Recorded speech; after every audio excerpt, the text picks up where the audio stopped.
హుందాతనం గురించి పవన్ కళ్యాణ్ మాట్లాడటం కామెడీగా ఉంది నాకు.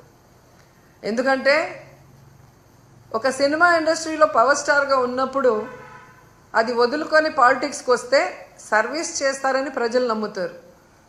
కానీ ఏ రోజుకి ఆ రోజు ఏ ఎండకు ఆ గొడుగు పట్టుకుంటూ తన స్వలాభాన్ని చూసుకుంటూ ప్రజల్ని గాలి కొదిలేయటం ఈ రాష్ట్ర ప్రజలు ఆయన పార్టీ పెట్టిన రోజు నుంచి గమనిస్తున్నారు. ఈ రాష్ట్ర ప్రజలకు కానీ నీ పార్టీ నాయకులకు కానీ మీ కులం వాళ్ళకు కానీ మీరు ఏం చేశారని చెప్పండి. ఒక్కసారి మీరు ఎలక్షన్లో మాట్లాడిన వీడియోని ప్లే చేసుకోండి. దాంట్లో ఇచ్చిన ఒక్కటైనా ఈరోజు మీరు చేస్తున్నారో మీరు చూడండి.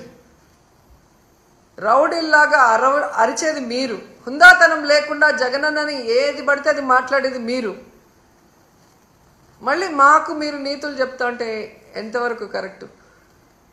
ఈరోజు గవర్నర్ గారి మీద గౌరవం ఉంది కాబట్టి జగనన్న అసెంబ్లీకి వచ్చారు, వచ్చి వినేసి బయటకు వచ్చాం. మీరు ప్రతిపక్ష హోదా ఇస్తే వచ్చి మీరు ఏం తప్పులు చేస్తున్నారు, మీరు ఏ హామీలు ఎక్కొట్టి ప్రజల్ని మోసం చేస్తున్నారో క్లియర్గా చెప్తారు.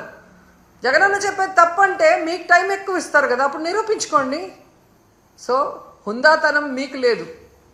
మీకు చంద్రబాబు నాయుడికి హుందాతనం ఉంటే ఈరోజు గౌరవంగా ప్రతిపక్ష హోదా ఇచ్చి లోపలికి పిలిపించుకొని ఈ రాష్ట్ర ప్రజలు గురించి మాట్లాడాలి. అసెంబ్లీ ఇన్ని కోట్లు ఖర్చు పెట్టి ఎందుకు మనం నడిపిస్తున్నాం? చంద్రబాబు నాయుడు పవన్ కళ్యాణ్ సెల్ఫ్ డబ్బా కొట్టుకుంటుంటే చూసి వినటానికి కాదు కదా. ప్రజల వాళ్ళ కష్ట సుఖాల్లో లేదా వాళ్ళ ప్రాంతానికి కావాల్సినవో అసెంబ్లీలో చర్చించడానికి వాళ్ళు ఒక రిప్రజెంటేటివ్గా ఎమ్మెల్యేని పంపిస్తారు.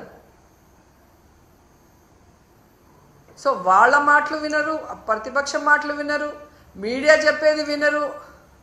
రెడ్ బుక్ రాజ్యాంగం అంటూ ఈరోజు అసెంబ్లీని కూడా ఏ విధంగా ప్రజాస్వామ్య విరుద్ధంగా మీరు నిర్వహిస్తున్నారనేది గమనిస్తున్నారు మేధావులు కూడా.